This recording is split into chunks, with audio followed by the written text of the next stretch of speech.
एक दिन सईदा आलिया फातिमा नू कीता भुख ने सख्त बेताब ऐसी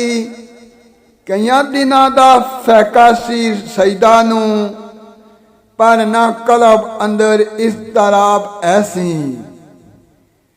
मिलन बेटी नू असबे ममूल आए कमली वाले रसालत मआब ऐसी चादर उत्ते बिठाया हजूर ताई ज़ारा पाक ने नाल अदाब ऐसी हालत बेटी दी वे कमजोर डाडी चढ़ गए गमा दा सलाब ऐसी कमली वाले दियां अखां विच आए अंजू आया तबा अंदर इनकलाब ऐसी चुके हाथ हजूर दवा हाथोर कीता करम मौला बेहिसाब ऐसी सारी उम्र नादारा नू भुख लगे दरे खुल्क ते क्या जनाब ऐसी मुड़ के ज़ारा नू कदी नहीं भुख लगी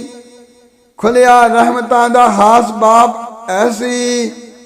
साइमा ज़ारा नू लखां सलाम जिस दे ना कोई फकर दा अदो हिसाब ऐसी ना कोई फकर दा अदो हिसाब ऐसी।